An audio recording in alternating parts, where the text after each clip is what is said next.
अमित जी, हाल फिलहाल में काफी सारे ग्लोबल ब्रोकरेज हाउसेस के व्यूज आए। पहले मैं गोल्ड की बात करूंगी, सिल्वर पर आगे आउटलुक लूंगी। रीसेंट रिपोर्ट हमने यूबीएस की देखी, उन्होंने टारगेट सोने पर बढ़ाकर $6200 के कर दिए। पहले 3 क्वार्टर्स में वो एक्सपेक्ट कर रहे हैं ये लेवल्स आएंगे, और उसके बाद उनका व्यू है कि जो 2026 का एंड रहेगा गोल्ड का, वो 6200 से घटकर भाव $5900 के आसपास सेटल होते हुए दिखाई देंगे। वो ये क्लोजिंग देख रहे हैं। सिमिलर व्यू बाकी दूसरे ग्लोबल ब्रोकरेज हाउसेस का भी है। अभी दिनेश जी ने भी कहा कि 3-3.25 लाख पर जब चांदी आएगी वो एक कंफर्टेबल प्राइस होगा। इंटरेस्टिंग ये है कि जिन लेवल्स की बात ग्लोबल ब्रोकरेज हाउसेस कर रहे हैं या फिर दिनेश जी ने जो लेवल्स मेंशन किए, ये भी कोई सस्ते भाव नहीं है। जिस तरीके का रनअप हमने 1-1.5 साल में देखा है, तो आपका व्यू क्या है लेवल्स के हिसाब से?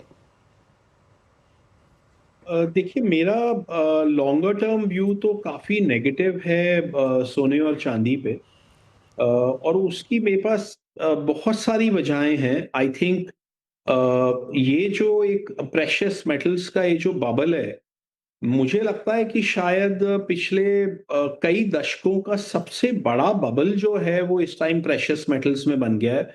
मैं इनको 25-26 साल से मैं ट्रेड कर रहा हूं, और मैंने इस तरीके की फ्रेंजी, इस तरीके का प्राइस एक्शन जो है मैंने पिछले 25-26 साल में ना देखा, और ना ही उससे पहले की हिस्ट्री में कभी हमने इस तरीके की चीज देखी या सुनी है।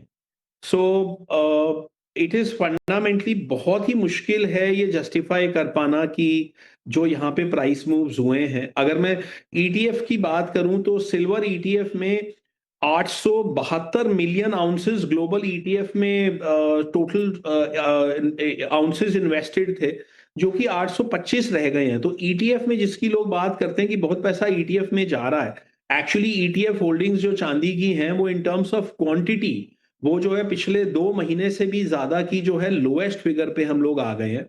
तो आई थिंक ये स्पेकुलेटिव है, ये फ्रेंजी है, ये डिलीवरी बेस्ड बाइंग अब नहीं है। ये यहां पर जो है टोटली हम स्पेकुलेशन के दायरे में चले गए हैं।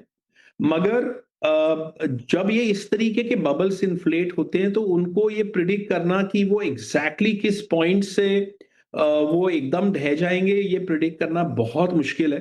तो ये हो सकता है कि इनमें वॉलेटिलिटी रहे, हो सकता है इसमें बीच बीच में रैलीज आती रहें।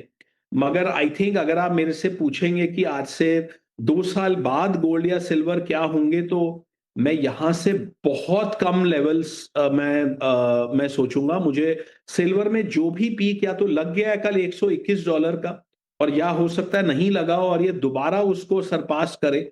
बट जो भी पीक लगेगा सिल्वर का, आई थिंक वहां से आप मिनिमम 60-70% तो फॉल आप एज्यूम करके चलिए कि आने वाले 2 साल में होएगा, जब ये फ्रेंसी खत्म होएगी।